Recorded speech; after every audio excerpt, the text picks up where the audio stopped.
Alright, well, in this part of chapter, okay, so here with the metabolism, so we already learned that metabolism is all the chemical reactions in the body. It happens in all of our cells. So cells can break down molecules or cells can build larger molecules. So here are the two types that we learned about anabolism. Anabolism is for building larger molecules, and catabolism is breaking down larger molecules into smaller ones. Okay, so anabolism, a type of anabolism is dehydration synthesis. So know that these both mean building larger molecules, but dehydration synthesis is just more specific. It's when water is involved. So here, when uh, two smaller molecules are brought together, a water molecule comes out, and you can see it from this picture here. But in the end, it's just for making larger molecules. And then catabolism, the other example of catabolism is hydrolysis.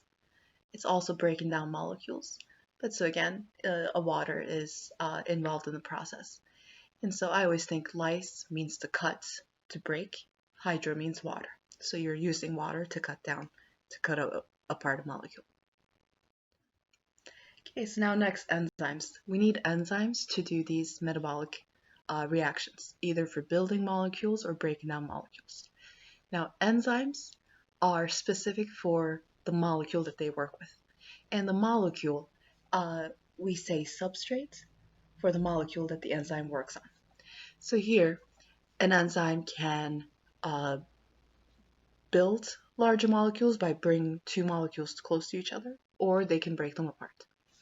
And so enzymes, by aiding in metabolic reactions, they lower the activation energy necessary to start reactions. So what this means is lower the activation energy. It means less energy is used if enzymes are involved.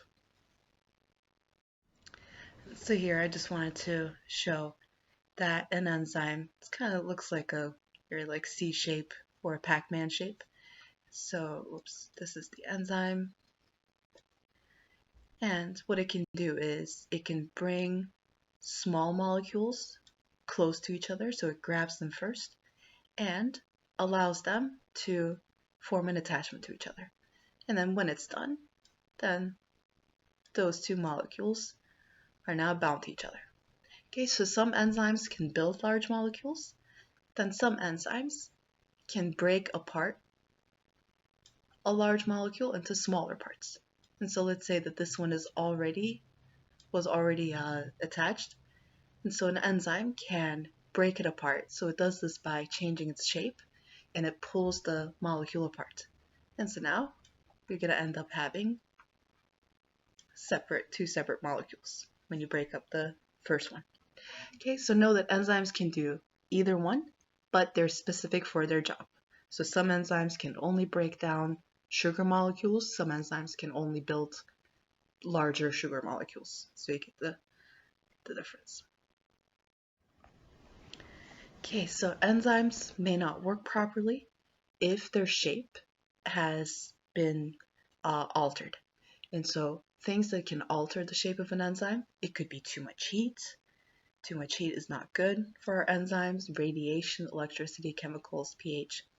And so if the shape of the enzyme is altered and the enzyme is not able to work anymore, this is called denaturation.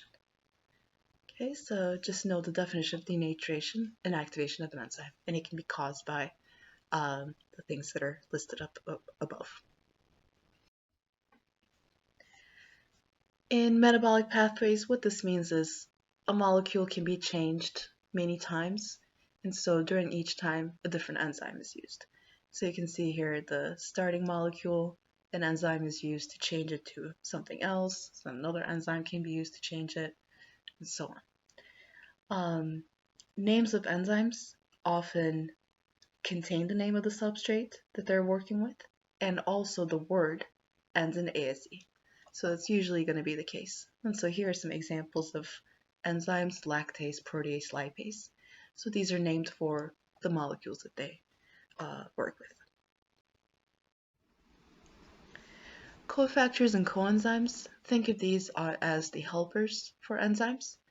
Cofactors are non-protein substances that combine with the enzyme to activate it. And then know that coenzymes are organic molecules, mostly vitamins, but they're also helping to activate an enzyme.